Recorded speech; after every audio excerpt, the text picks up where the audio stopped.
নমস্কাৰ, মোৰ সোণালী খোজ চেনেললৈ আপোনালোকক সাদৰ সম্ভাষণ জনাই ডক্টৰ নাৰায়ণ দাসদেৱৰ অপেশ্বৰীৰ নাম বা অপেশ্বৰী সভা শীৰ্ষক লিখনি পাঠ কৰিব ওলাইছোঁ।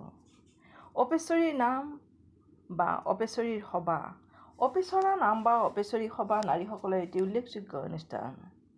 সৰু ল'ৰা ছোৱালী অকাৰণে শুকাই ক্ষীণাই গ'লে, চকু মুখ বেকা কৰি ওপৰলৈ চাই থাকিলে, হাত ভৰি পয়ালগা ৰোগীৰ দৰে বিকল হ'লে, সৰল চিতীয়া আইসকলে অপেশ্বৰীয়ে দুখ ধৰা বুলি ধৰি লয় আৰু অপেশ্বৰী সভা পাতি ভক্তিভাৱে নাম গায়।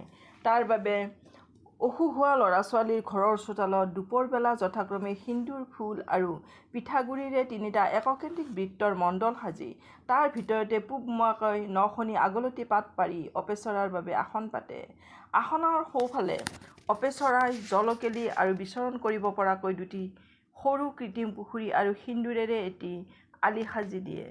পূজাৰ বাবে ৩ বা ৫ জনী অকুমাৰী ছোৱালীক গা পা ধুৱাই নতুন সাজ-পাৰ পিন্ধাই উপযুক্ত মণ্ডলৰ সন্মুখত ঢাৰি আৰু কাপোৰ পাৰি বহুৱায়।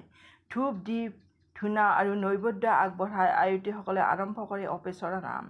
নামত গায়: সোণৰে একডালি জৰী, ৰূপৰে একডালি জৰী, আকাশৰে পৰা নামে অপেচৰা, হাতত ধৰা ধৰি কৰি।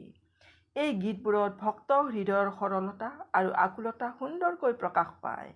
আবেলিৰ লগে লগে অপেশ্বৰী সবাহৰ সামৰণি মাৰে নিম্নোক্ত নামেৰে: বিদায় দিয়া আই হে গধূলি হ'ল, নাম শুনিবাৰ চলে আই নামৰ মাজে ৰ'ল। বিদায় দিয়া নিৰ্মালী মূৰত তুলি লওঁ, বিদায় দিয়া অপেশ্বৰী ঘৰা ঘৰি যাওঁ। ইয়াৰ পিছৰ ভিডিঅ'টিত মই লৈ আহিম অম্বুবাচী বা আমতি ঘাট। আপোনালোকে যদি এতিয়াও মোৰ চেনেলটো ছাবস্ক্ৰাইব কৰা নাই তেতিয়াহ'লে ছাবস্ক্ৰাইব কৰি ল'ব আৰু কাষত থকা বেল আইকনটো টিপি দিব, যাতে মই দিয়া সকলোবোৰ ন'টিফিকেশ্যন আগতে পায়। তাৰ উপৰিও লাইক আৰু কমেণ্টেৰে মোক উৎসাহ দিলে মই নথৈ সুখী হ'ম আৰু তাৰ দ্বাৰা আপোনালোকেও লাভৱান হ'ব বুলি মোৰ দৃঢ় বিশ্বাস। ধন্যবাদ।